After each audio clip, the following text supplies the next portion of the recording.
about the new media because it's something new in this campaign. Yeah. Yeah. I mean, I know you started with Howard Dean, yes, and it was something that happened to won his election, yes. So, first of all, how was it possible that this new media made such a big role in this campaign, and how was it possible? I mean, why it happened this time and didn't happen like 4 years ago, for example, and it was just your idea, or how is it connected with the new society we have, with people accessing the internet, all this stuff? Well, YouTube didn't exist 4 years ago, so the ability to provide creative content for people to provide that storytelling aspect of the campaign every step of the way, you're much more limited 4 years ago in that ability. By bringing the creative team in, a couple of people who have been filmmakers or animators or things like that, we were able to tell that story in a much more rich way, and that was something that without it, the organization doesn't hold together. And so, and the work that you're doing, so whether it's a nonprofit or a community organization, the storytelling aspect of the work that's being done and the people who are doing the work is an incredibly powerful part of an organization, and one that I think we're only discovering now the potential impact of. But this type of what you made was dedicated straight only to web, or this also you showed on TV, like, I don't know, cables or networks, or it was only website?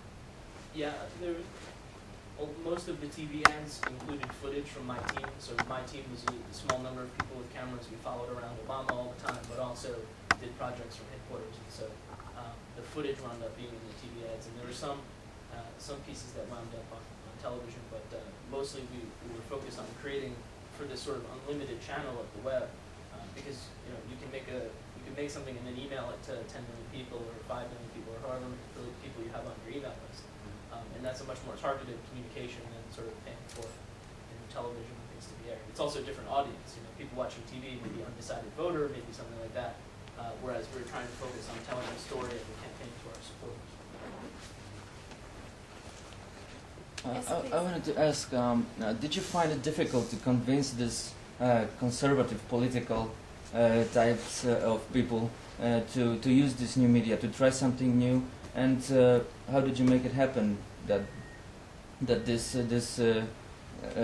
conservative in nature people decided to go with the new media and make it such a big part of the overall campaign strategy? I think it was a requirement for where we were. I mean, we had to try something different. This was a new guy who didn't have a lot of political connections, who didn't have the party behind him, because it was mostly behind Senator Clinton at the time, and so it was a strategic necessity to try to build a network fast from the bottom up. And it's also in his bones.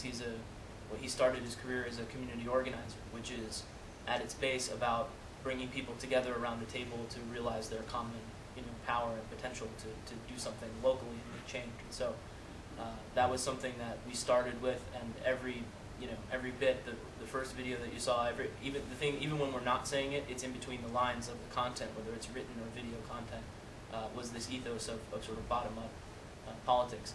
Now, even in our campaign, there was people who were sort of, we don't need to do this or whatever, but the fact is, whether it's about fundraising or the field organizing or the communications and message, doing the digital component makes it better, right? It's not a replacement for the traditional aspects of a campaign or an organization, but by putting a human touch on it, by putting a polish on it, it's something that can make everything better.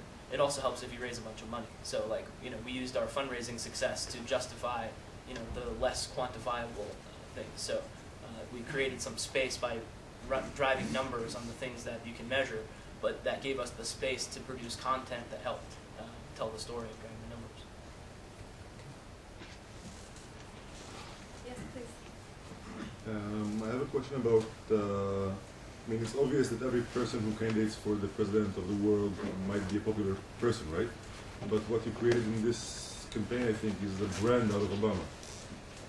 I mean, now every people who will see the faces of Obama will think about the hope for a change or something that will give them a positive thought about the future of the world. And I wanted to ask a bit about the process of branding Obama, about making him the face of hope or something. Yeah, I mean, it wasn't as much of a branding challenge as just an effort to get out of the way of him, because that's how he is. He's a very personal, down-to-earth kind of guy. Like the dinner clip, he's he's paying off his student loans as of a couple of years ago. He's probably the president who, out of all the presidents we've ever had, has most recently been a normal person. And so what we found out over time was that we succeeded most by just getting out of the way and letting people see what he was saying and see the side, see backstage, see him spending time with his family and talking about things in a conversational way, not just making the big speeches, but at the dinner table with supporters in a 10-minute, mini documentary. You get a real sense of what this guy's about. And yeah, but then again, you have Sarah Palin, who is also a simple woman who has no past in making I didn't say great simple. speeches. I said normal. Yeah, okay. Which there's a difference. Yeah, but this is under the belt right now. So I guess you how can you create let's say a brand out of Sarah Palin? That's a good question. It's not one I would try. She's a brand. It just maybe didn't resonate with as many people. Right. I mean, because people can tell whether something is real or something is bullshit, right? And so we have what we had was a real guy who was authentically a bottom-up or community organizer who's interested in real people, interested in the problems that are actually troubling them in their lives, and interested in finding actual practical solutions to them. And to the extent that your candidate or your organization isn't really interested in that, then you're going to have a lot of trouble, doing something like this. Transparency into something that's bad is transparently bad. But I think we had something, and whether it's his philosophy or his personality or the supporters themselves who are out there doing the work, layering transparency and telling that story on top of that, only good can come from it. You had a question, Howard? Yeah, so you had all these thousands of videos, and I was just wondering where exactly were all the people from that were shooting these videos? Where did you get them? How did, who are they?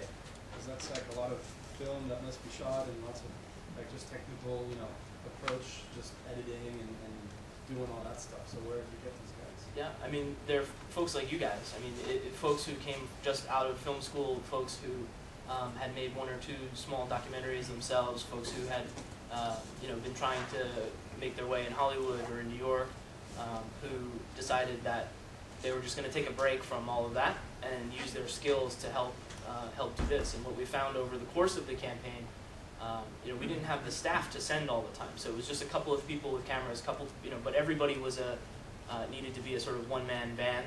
So you had to be able to shoot and edit and produce, sort of all at once. And what we saw over the time was that we had people sort of come out of the woodwork who say, look, I have these special skills, can you put me to use? And so when we went to New York or California or Florida for a rally or for a event with supporters, we would say, okay, hey, so you said you want to help, well, go shoot this rally and let's see how it goes. And what we wound up with was a network of people around the country who wanted to help and had these special skills, had their own cameras, had their computers, and could do it. So they were kind of free to just